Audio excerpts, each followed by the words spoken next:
A relationship with the right referral partner could be a game changer for any B2B company. So what if you could reverse engineer these relationships at a moment's notice? Start a podcast, invite potential referral partners to be guests on your show, and grow your referral network faster than ever. Learn more at sweetfishmedia.com. You're listening to B2B Growth, a daily podcast for B2B leaders. We've interviewed names you've probably heard before, like Gary Vaynerchuk and Simon Sinek, but you've probably never heard from the majority of our guests. That's because the bulk of our interviews aren't with professional speakers and authors. Most of our guests are in the trenches leading sales and marketing teams. They're implementing strategy. They're experimenting with tactics. They're building the fastest growing B2B companies in the world. My name is James Carberry. I'm the founder of Sweetfish Media, a podcast agency for B2B brands, and I'm also one of the co-hosts of this show. When we're not interviewing sales and marketing leaders, you'll hear stories from behind the scenes of our own business. We'll share the ups and downs of our journey as we attempt to take over the world. Just kidding. Well, maybe. Let's get into the show.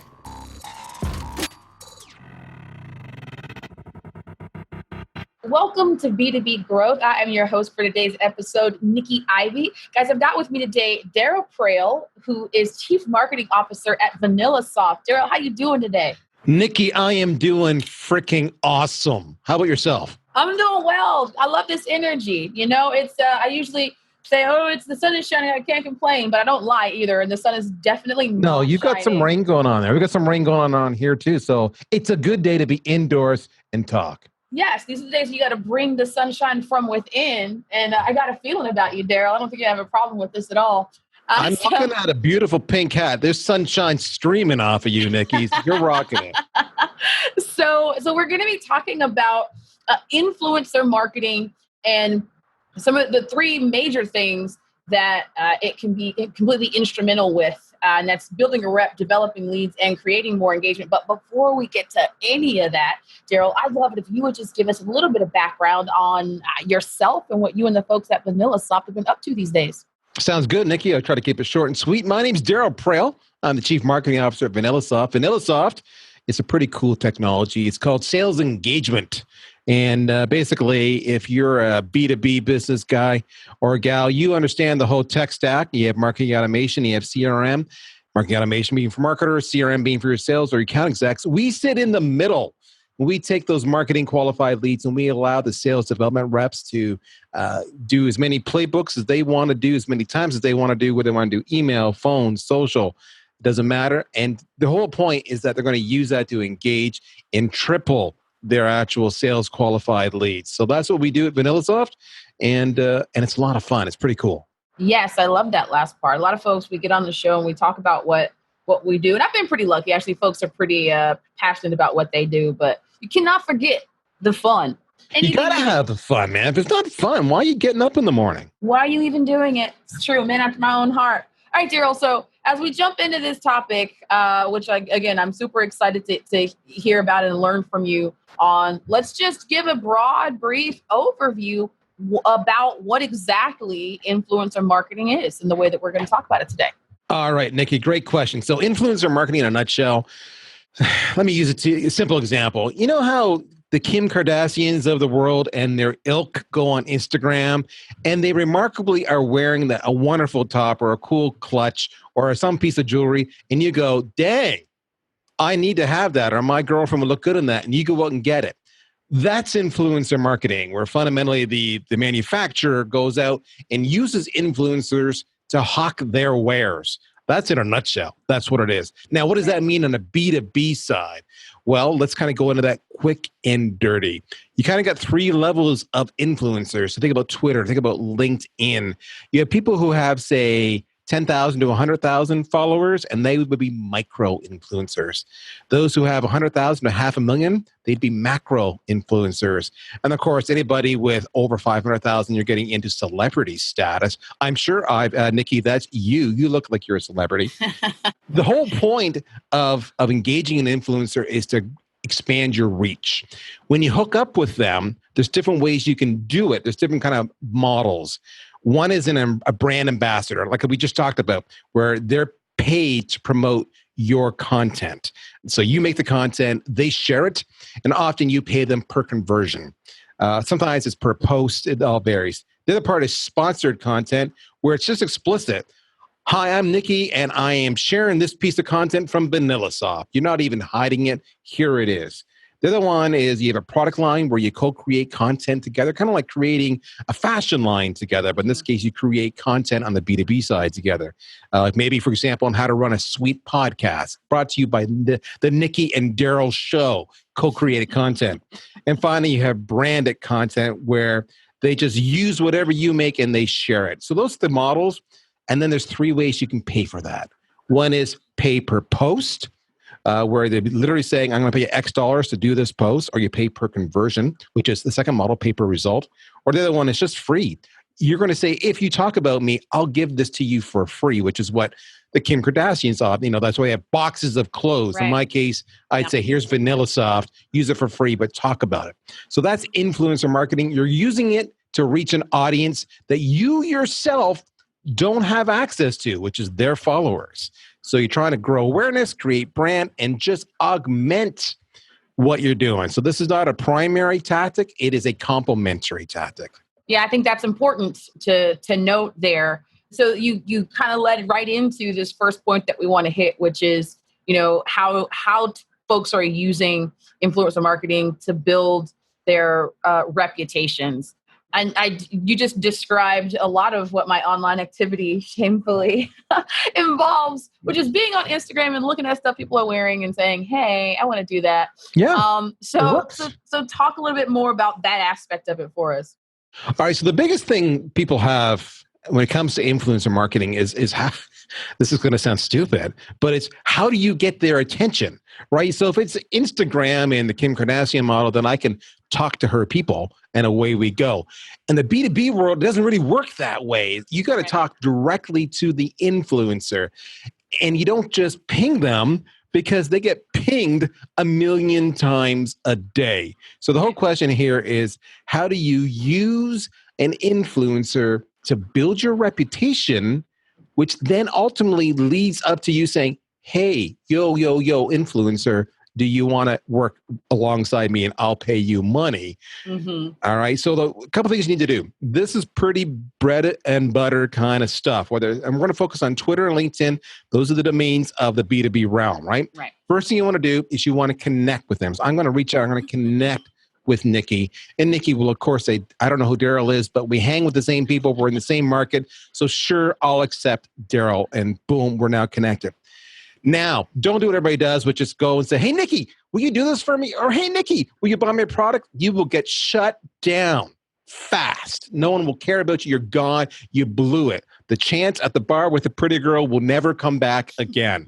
All right. So what you want to do is you want to engage with them on their posts. You want to comment on their posts. But don't make the classic mistake people make, which is say, oh, I love it. Way to go. Like. Because that's just being a sycophant and adds no value. And the influencers know you're adding no value. You actually got to have a take. And that includes challenging them sometimes when you don't agree, but you do it respectfully. The next thing you want to do is when you're doing your own post, and too many people here don't do your own posts, do post once a day or 3 times a week, all right? Occasionally, use this judiciously. Reference them, Nikki, what do you think? Tag Nikki, right? So Nikki sees it, and maybe she'll respond. And people will see that Nikki responded on Darryl's post. Darryl must be somebody because he got the Nikki, all right?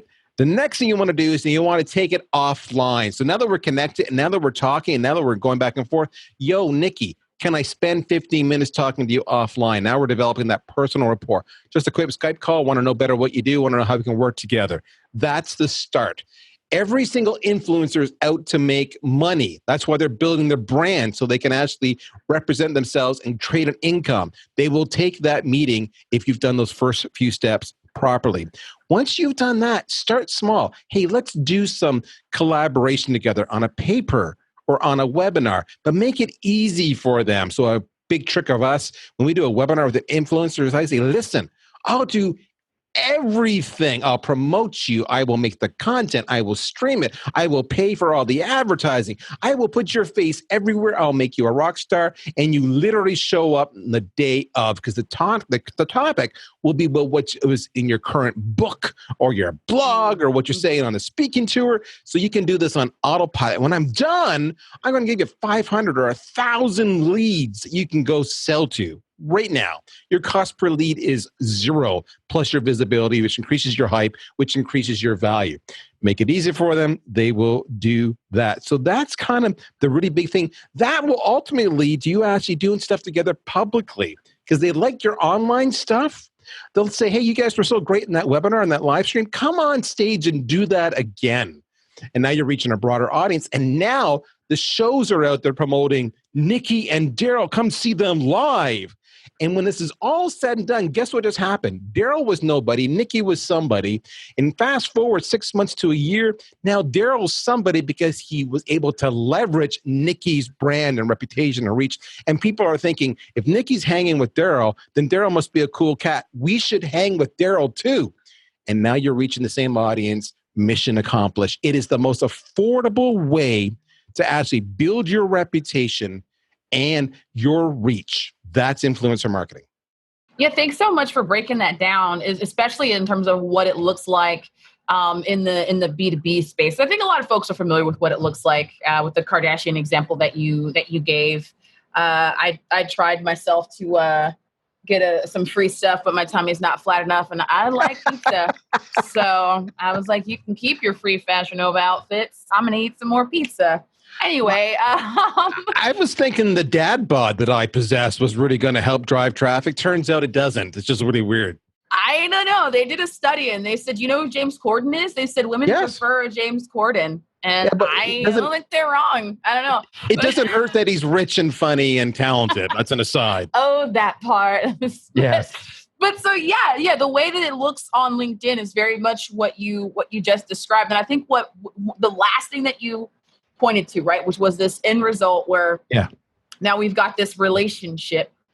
Really only comes, though, if you execute the things that you talked about with the right intentions. It cannot be exploitative. And that's what I see a lot. I see a lot of, you mentioned, if you're going to tag one of these leaders who you, these thought leaders who you want to sort of be associated with, to do it sparingly. But I see it happening the other way where folks are tagging them in just to name drop, just to try and take advantage of that. And the intention behind it isn't so much, hey, I want a relationship with, say, John Burrows or Gary Vee or Jake Dunlap or whoever folks are that are being followed. But it is just, I want access to their audience. And that's another thing that those folks are really good at seeing through. So I think that's something that's super important to keep in mind. It's just sort of the spirit behind it. You got to really want to make friends here.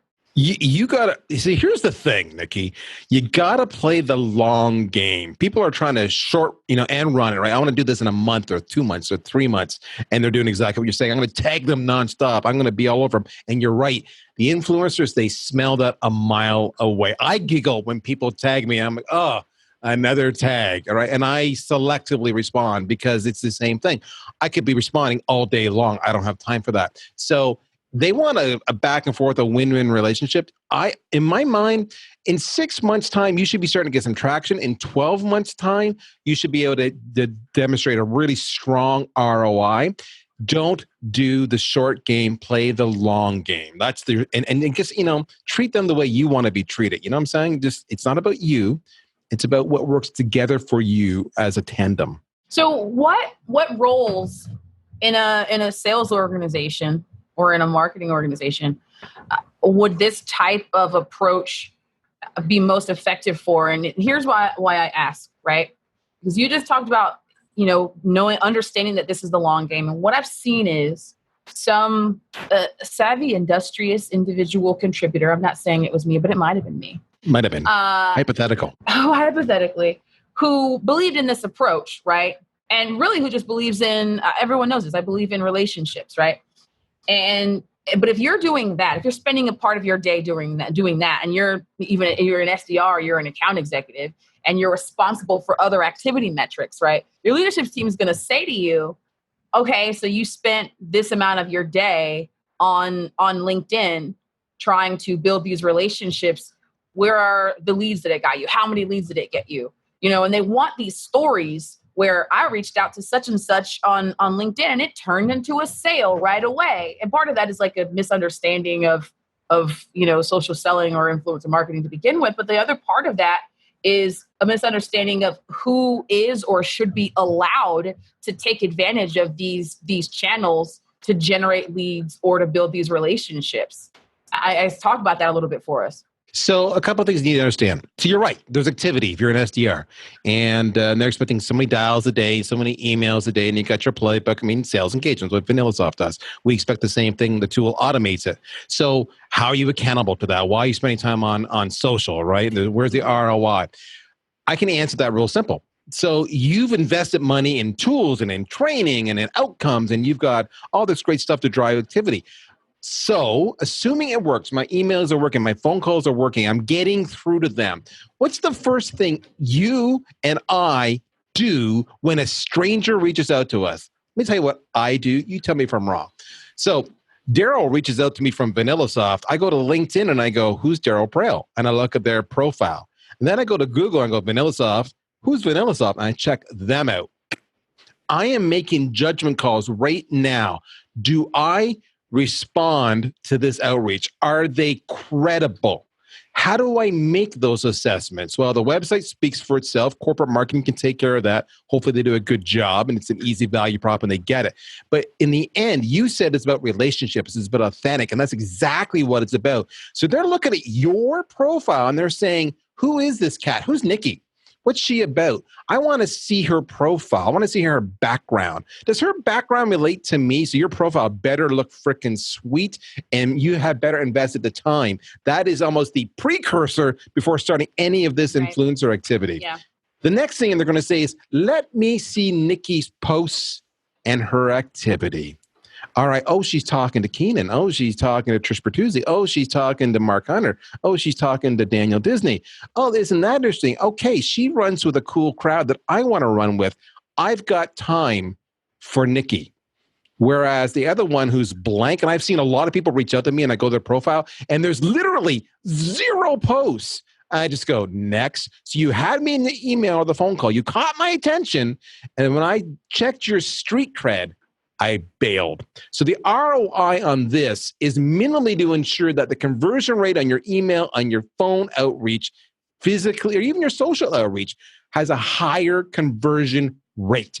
No different than you would pay a copywriter or pay a graphic designer to make sure you look good. It's hard to measure that ROI, but without it, you suck. All of that. I've lived it. There we go. You're telling the truth. Yes, we were virtually fist bumping right now, but that's exactly it. And I couldn't let this conversation go by without trying to, get some answers for my individual contributor folk, because I think, and you do hear increasingly a lot of the more prominent thought leaders on LinkedIn talking about this. Particularly, I guess Jake Dunlap is talking about, hey, if you are an individual contributor, try not to let your organization own your social presence.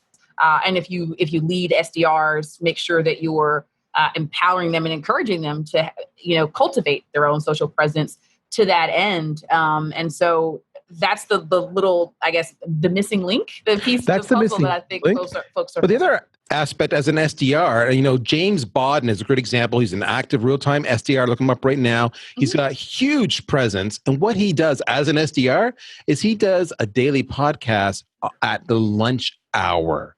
All right. So his time, he schedules his activity in the morning and then he does a little bit of engagement in the afternoon. So the actual impact on his employer's investment in him and his activity is minimal. He understands he's investing in himself and his own brand. His lunch, start of the day, end of the day, that's when he does it. He's actually documented it. So it's just brilliant because you're not only investing in yourself and your success as an SDR, you're investing in your next job and your next position, because when they hire you, they're also hiring the brand you bring to the table. And that's reflected in compensation, right? So there's multiple ways you win here. You win for your employer by doing this right, but you win for your own take-home pay and your own career path by doing it right. I'm so glad that the conversation went in that direction. I didn't anticipate that it would, but right on.